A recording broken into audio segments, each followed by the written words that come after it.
Assalamualaikum warahmatullahi wabarakatuh.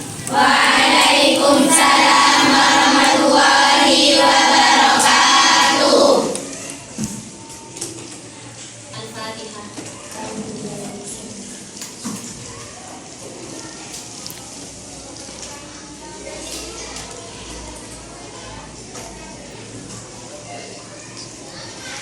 Selesai.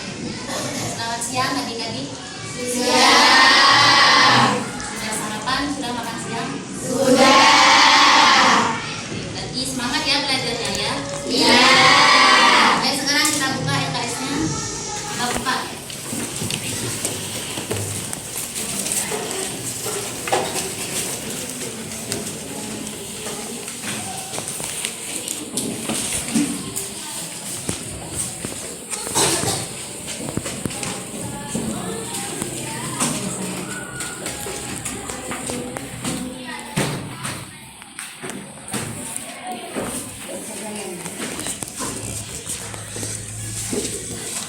Sudah? Zat aditif dan zat adiktif. Ada yang tahu zat aditif itu apa?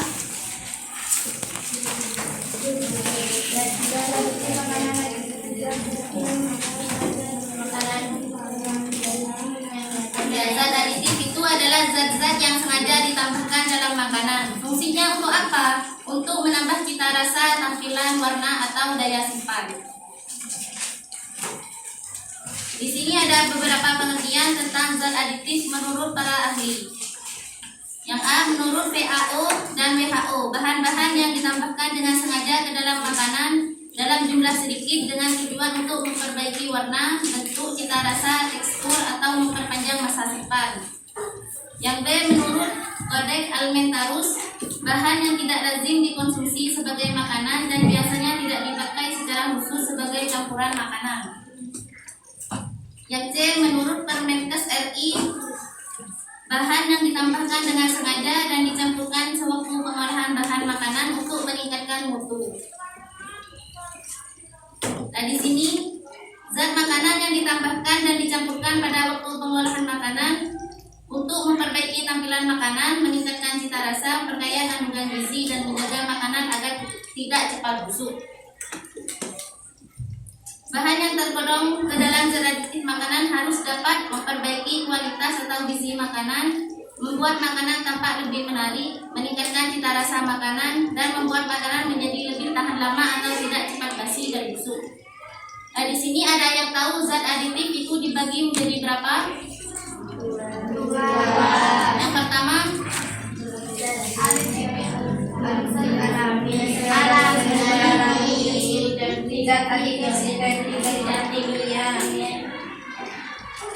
contohnya zat aditif alami.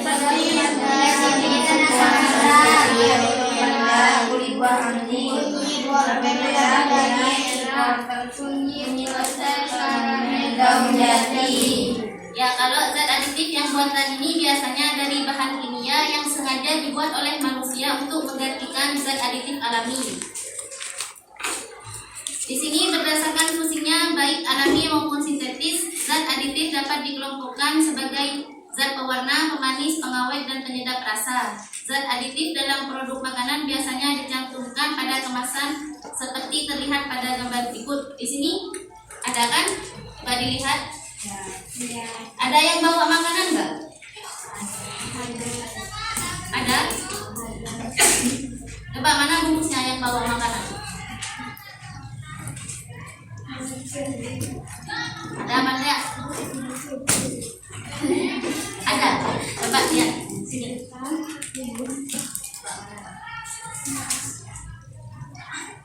Oh, ini tidak ada ini. Coba yang lain. Ini lihat ya. Nah, ini. Ini biasanya zat aditif ditulis di sini. Kalau dalam makanan. Yang putih? Kelihatan? Iya. Di bawahnya komposisi biasanya ya.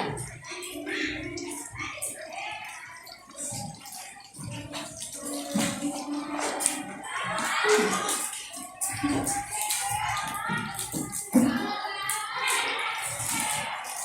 sekarang zat aditif pewarna makanan. Pemberian warna pada makanan umumnya bertujuan agar makanan terlihat lebih segar dan menarik sehingga menimbulkan selera orang untuk memakannya. Kalau pewarna makanan yang alami ini biasanya itu memakai daun suji, daun pandan. Warna apa daun pandan? Warna hijau. Terus kulit buah anggur itu juga bisa termasuk zat aditif pewarna yang alami. Cabai merah, kunyit, wortel, dan karamel, daun jati lagi. Terus bahan pewarna buatan ini atau juga disebut pewarna sintetis. Pewarna sintetis ini diproduksi oleh beberapa pabrik bahan makanan. Dengan memakai pewarna sintetis, suatu makanan menjadi lebih menarik dan memberi daya tarik orang untuk mencicipi makanan tersebut.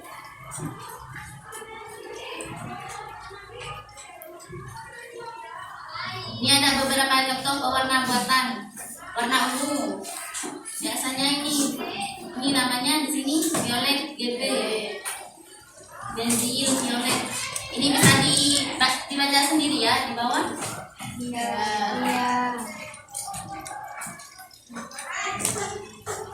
Ini dari sekian banyak pewarna, ada juga pewarna buatan yang dilarang digunakan, antara lain Rhodamin D. Rhodamin D ini memberi warna merah. Biasanya pewarna ini digunakan dalam industri sebagai pewarna tekstil. Namun akhir-akhir ini disalahgunakan sebagai pewarna dalam makanan dan kosmetik. Zatnya berbahaya bila dimakan. Ini tidak boleh dimakan ya.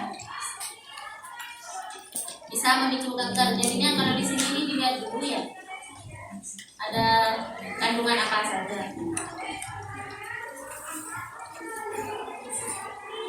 Terus yang B, methanol yellow. Pewarna ini menghasilkan warna kuning dalam makanan.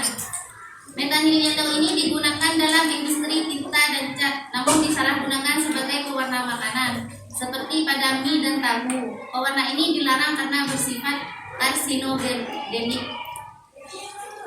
Ini juga ada yang bahaya. Aslinya mie kan itu juga bahaya ya, bisa bahaya. Jadi mengkonsumsinya jangan terlalu banyak. Terus tahu, mungkin ini tahu yang instan. Kalau sekarang kan tahu diproduksi sendiri nanti di daerah sini dan warna putih. Ini biasanya warna kuning. Dan C, zat pewarna buatan yang dilarang lainnya seperti magenta, butter yellow, sudan, dan onjau.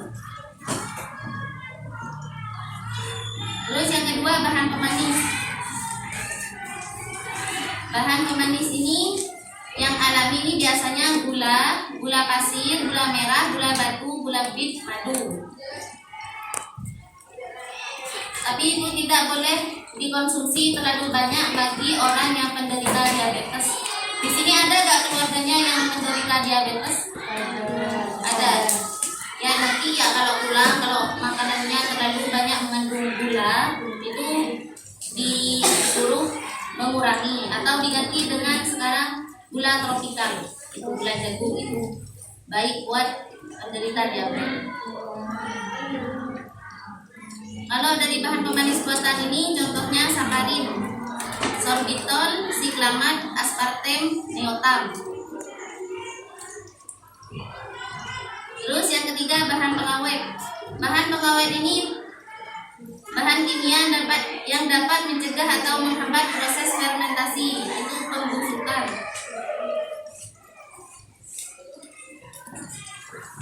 Kalau bahan pengawet yang alami, contohnya itu garam dapur, terus gula merah,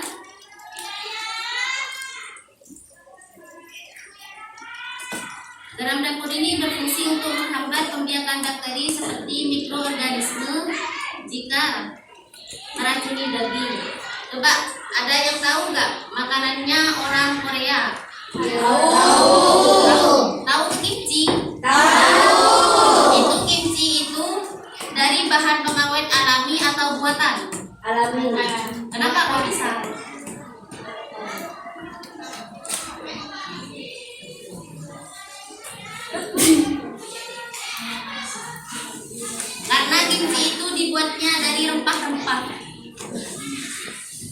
Jadi kalian nontonnya cuma yang makan ya.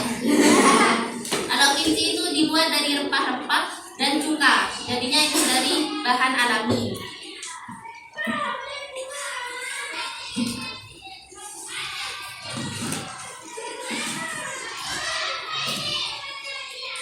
Terus bahan penyedap. Bahan penyedap ini berfungsi untuk menambah rasa bahan makanan. Contohnya yang alami ini biasanya bawang putih, bawang bombay, pala, merica, ketumbar, serai, pandan, daun salam, dan daun pandan. Kalau bahan penyedap yang sintetis, yang kimia itu MSG. Tahu MSG? Apa? Micin. Itu dari bahan alami buatan.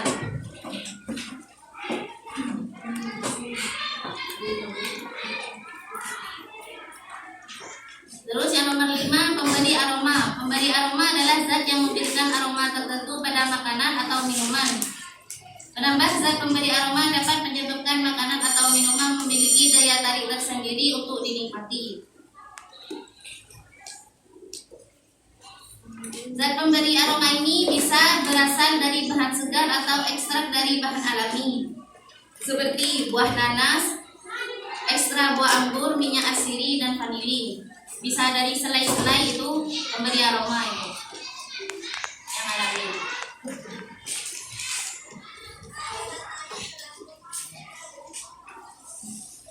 Kalau yang dari senyawa sintetis ini ada beberapa di sini, coba dilihat. Ini bisa dibaca etil asetat dari aroma jeruk, etil butirat, aroma ardei. Ini dari buatan manusia, bukan dari bahan alami. Terus yang nomor 6, pengental adalah bahan tambahan yang digunakan untuk menstabilkan, memekatkan atau mengentalkan makanan yang dicampurkan dengan air sehingga membentuk kekentalan tertentu. Bahkan pengental alami misalnya pati, gelatin, gum, agar-agar, dan alginat. Pernahkah kalian memasak capcay? Orang tuanya kalian pernah masak capcay? Buahnya itu kental apa enggak? Kental. Ada yang tahu itu dikasih apa? Tidak. Itu dikasih larutan pati. Kalau di sini apa ya namanya? Kayak bubuk apa? Santan, bukan. Ada yang kayak tepung itu. Kalau santan itu bukan mengental. Ada yang kayak pas dimasak itu pas berlendir. Bentuknya kayak tepung. Bukan. Bukan. Apa dan lupa? Pateng. Bukan. Pateng itu kan sama santan. Kalau di sini bahasanya itu larutan pati. Kalau bahasa sehari-hari akan lupa.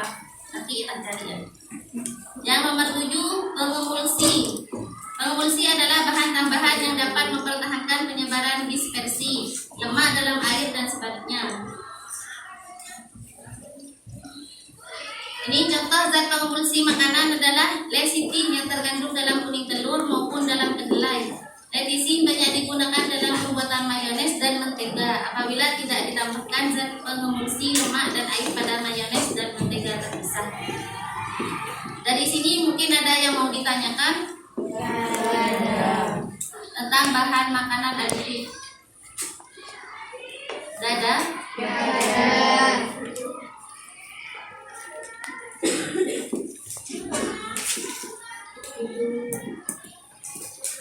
Nanti di pertemuan yang akan datang sama kakak mau tak kasih tugas membawa bungkus makanan. Ya. Nanti dapat dilihat itu termasuk bahan aditif, ada aditif alami atau bahan yang sintetis. Nanti pertemuan selanjutnya ya. Ya. Oke, berarti paham semua? Ya. Untuk itu, apabila ada kesalahan dari kata-kata saya, keterangannya kurang jelas, mohon dimaklum ya. Kafa bihada akhwan ini. Wassalamualaikum warahmatullahi wabarakatuh. Waalaikumsalam